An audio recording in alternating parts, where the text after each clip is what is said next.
All right, everyone. This little guy is a bird, obviously. He's a type of a parrot. He's called the painted conure. And he's one of my senior parrots. He was one of the first that I got when I started this business. This is Mo. And if Mo looks familiar, some of you might have seen him, but a lot of people have met his son. His son is Yoda. And Mo now he's my second oldest parrot after Sammy. But this type of parrot would live in the jungles of South America, the Amazon rainforest. And he's a bird. So as we've learned in the past, birds have warm blood, a backbone, they hatch from an egg, they have feathers, and the most important stat for a bird is their bones.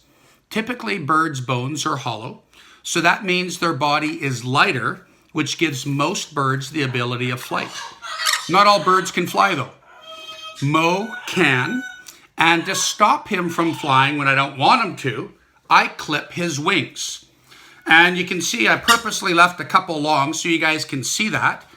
I clip those. That one, or those two, I will clip after I'm done with you guys here. But those feathers are his flight feathers. That allows the bird, when they're flapping, to give them, I'm going to call it lift, so they can get up into the air and get away. So Mo, living in the Amazon rainforest, number one, uses camouflage. Almost all animals do, except the milk snake that we saw a little earlier. So he camouflages, blends in, no one sees him, no one can eat him. He would then fly. He could bite, and parrots' beak are sharp and they hurt when they bite you. He could give stitches, where a big parrot like an Amazon or a macaw could take your finger clear off your hand if they wanted to. Mo's nice. He's not going to do that, though. But the reason I originally wanted this parrot, or this species, is due to one of the really cool adaptations. In the jungle, he only lives in a pine cone tree. And you can see the neck pattern looks like a pine cone. So I call these guys the pine cone parrots. What they're doing is making their bodies look like food that their predators don't want to eat. When you do that, you have a better chance of not being noticed, because what your predators are looking for aren't you. It's something they're not interested in. So ideally, he hopes that'll help him. Not always, though. And it's kind of convenient because his number one favorite food he finds inside pine cones. He eats the seeds or the nuts in the tree that he lives in. So he's multitasking, camouflaging, hiding out to be safe, and having a snack at the same time. So Mo, well, and I should say he does eat a lot of other things, other seeds, nuts, fruits, veggies, pellets. He would eat bugs, but all my parrots are afraid of bugs. When they were little babies, none of them were raised on eating, stuff from the wild.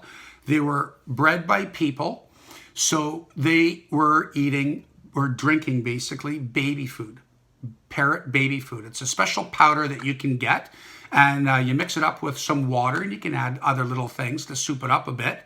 And I would feed them by a syringe. And Mo is actually a dad multiple times. Him and his ex, Patty, over the years that they were having babies together, they actually had 98 kids. Yoda was from their last clutch.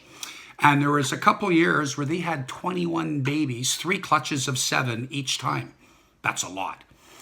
So, neat little parrots. They do have the ability to speak, but because in the past I had quite a few more parrots than I did, I never really concentrated on teaching them.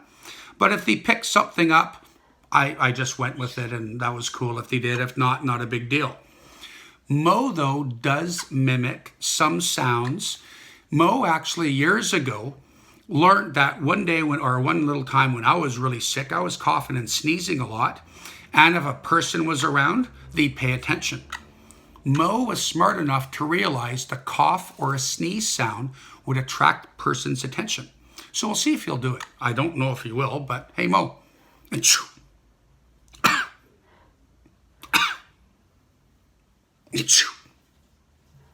No, he's making me look bad. He usually does that. And if someone was around and he copied that sneeze or cough sound, it would cause people to laugh, and that would kind of egg them on to keep doing it. Parrots kind of like high, squeaky pitched voices. They like kids' voices and ladies' voices. And parrots, though, do typically bond to the opposite sex. Mo's quite a bit different. He does like guys and gals, but they do usually bond to the opposite sex. So I hope you guys enjoy meeting another critter, and I will make some more videos for you guys soon. Thanks a lot.